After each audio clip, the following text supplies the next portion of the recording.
Welcome to History's Hidden Weird, the podcast that unearths the strangest forgotten corners of history where the unbelievable actually happened. I'm your host, Quinn Strange.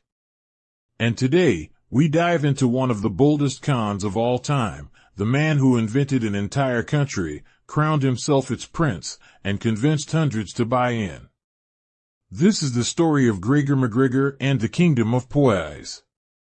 In the 1820s, Scottish con man Gregor MacGregor pulled off one of the most bizarre scams in history. He invented a fictional country called Poise, complete with its own flag, currency, constitution, and sold land there to unsuspecting settlers. Hundreds bought in. Some even boarded ships, expecting a new life in a tropical paradise. What they found instead was jungle, disease, and death. He had a royal title, a national anthem, land deeds, military uniforms, even an embassy in London. His country had lush farmland, bustling cities, and gold just waiting to be claimed. People invested.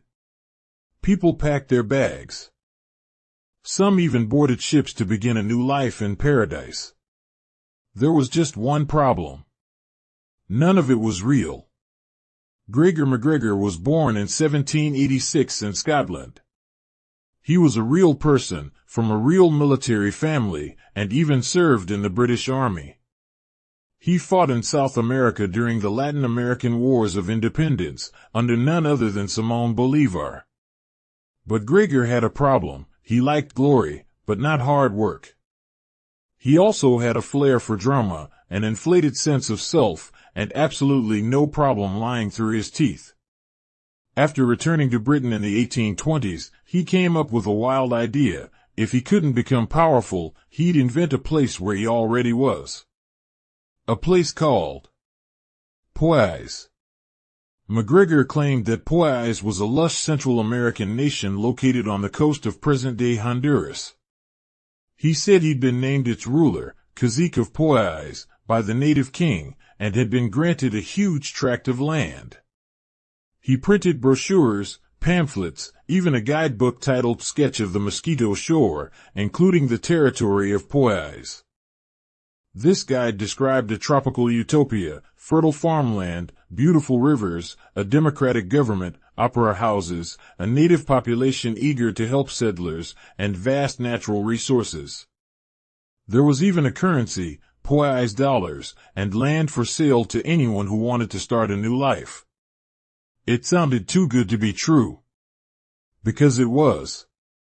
MacGregor dressed the part of a nobleman. He wore medals, claimed noble ancestry, and set up a Poisian embassy in London. He sold land grants and bonds, convincing people to invest their life savings. But he didn't just want their money. He wanted them gone. In 1822, he arranged for 2 ships to set sail with around 250 hopeful colonists, doctors, tradespeople, entire families, bound for their new homeland. They had no idea they were sailing toward nothing. When the settlers arrived on the Mosquito Coast, they were confused. There were no cities. No government buildings. No farms.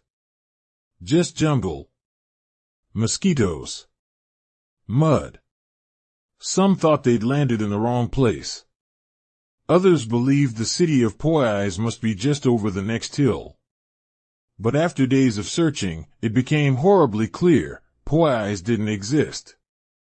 The land was wild and uninhabitable.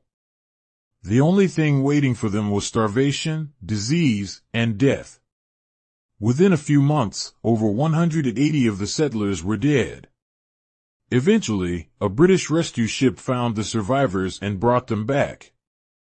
And the truth began to unravel. Back in Britain, news of the Poise disaster spread.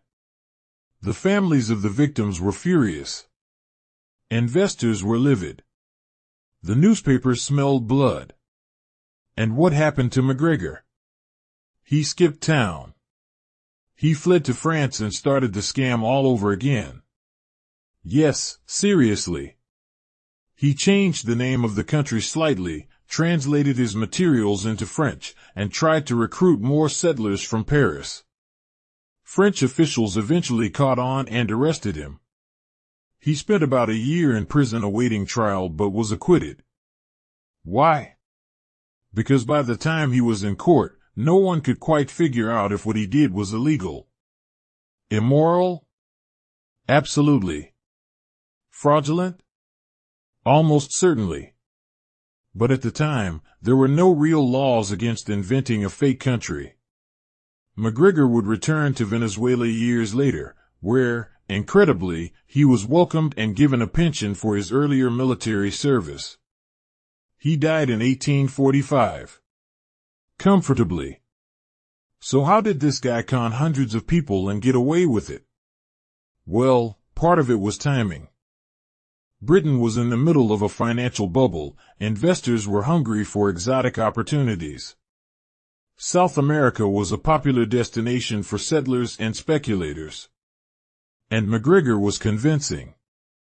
He had real military credentials. He wore a uniform. He spoke well. He had paperwork, maps, land deeds, printed money, a constitution. And most importantly, he sold hope. To poor families in Britain, Poise wasn't just a fantasy, it was freedom. Land. Opportunity. A better life. That hope blinded them to red flags.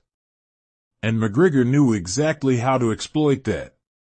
Even after his death, the myth of Poise lingered. Land certificates turned up in archives for decades. Some were passed down through families like treasure maps, long after the truth was exposed. And McGregor's scam has become a blueprint for fraudsters ever since. Creating fake countries is more common than you'd think. In the 1970s, a man claimed to be prince of a made-up nation called Saborga.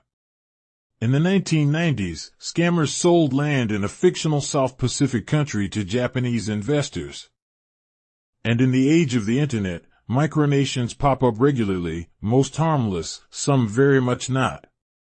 Gregor McGregor wasn't the first con artist. But he may have been the most ambitious. He didn't fake a product. He faked a nation.